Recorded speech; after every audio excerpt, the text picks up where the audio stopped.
Hello friends, welcome back to Uma's kitchen and beauty tips. Friends, నా video కనుక మీరు first time చూస్తున్నట్లయితే కింద ఉన్న సబ్స్క్రైబ్ బటన్ని ప్రెస్ చేయండి అండ్ పక్కనే ఉన్న బెల్ ఐకాన్ని మాత్రం యాక్టివేట్ చేసుకోవడం మర్చిపోకండి. ఇవాళ మన recipe street food style egg noodles అండి. మరి దీని టేస్ట్ అయితే చాలా బాగుంటుంది. ఒకసారి మీరు కూడా ఇలా ట్రై చేసి చూడండి. మరి దీని ప్రాసెస్ ఏంటో మరి ఇప్పుడు చూద్దాం.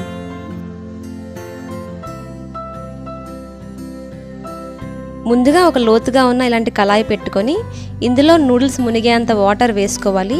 ఈ వాటర్ అంతా కూడా బాగా బాయిల్ అయిన తర్వాత ఒక 1 టేబుల్ స్పూన్ సాల్ట్ని యాడ్ చేసుకుంటున్నాను. సాల్ట్ని యాడ్ చేసుకున్న తర్వాత ఒక 1.5 నూడిల్స్ యాడ్ చేస్తున్నానండి. మీకు ఎంత కావాలంటే అంత క్వాంటిటీలో మీరు యాడ్ చేసుకోవచ్చు. ఈ నూడిల్స్ అంతా కూడా 70 to 80% వరకు ఇలా ఉడకాలండి. నూడిల్స్ని మరీ ఎక్కువగా ఉడికించుకోకూడదండి. ఇలా 80% ఉడికితే సరిపోతుంది. దీన్ని ఒక గిన్నెలోకి వాటర్ అంతా కూడా వడకొట్టుకొని ఇందులో ఒక 2 టేబుల్ స్పూన్ ఆయిల్ యాడ్ చేసుకొని ఇలా మిక్స్ చేసుకొని పెట్టుకోవాలి.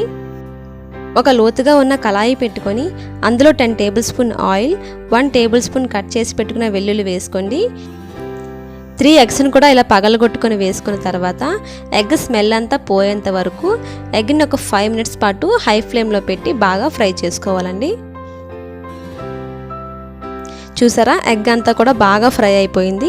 ఇలా ఫ్రై అయిన తర్వాత ముందుగా కట్ చేసి పెట్టుకున్న 1 cup cabbage, 1 cup carrot, 10 green chillies, 1 cup onions,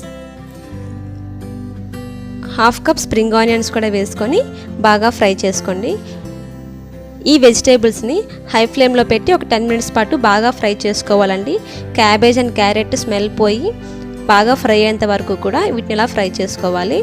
చూసారా, ఇలా ఫ్రై అయిన తర్వాత ఇందులో 1 table spoon salt, 1 table spoon red chilli powder, 1 table spoon soya sauce, 1 table spoon red chilli sauce, 3 table spoon tomato sauce, 2 table spoon నిమ్మరసం లేదా vinegar add చేసుకోండి.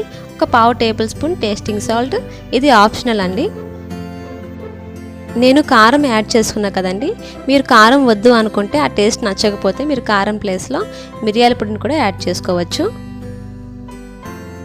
వీటిని మరొక 5 మినిట్స్ పాటు ఇలా ఫ్రై చేసుకున్న తర్వాత ఇందులో మనం బాయిల్ చేసి పెట్టుకున్న నూడిల్స్ని కూడా వేసుకొని బాగా మిక్స్ చేసుకోవాలండి.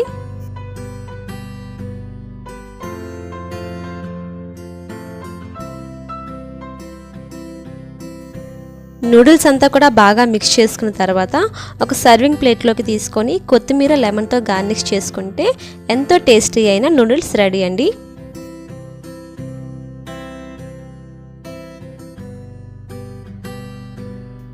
మరి ఈ రెసిపీ కానీ మీకు నచ్చినట్లయితే లైక్ చేయండి, మీ ఫ్రెండ్స్తో షేర్ చేయండి, సబ్స్క్రైబ్ చేయడం మాత్రం మర్చిపోకండి. Thanks for watching my video.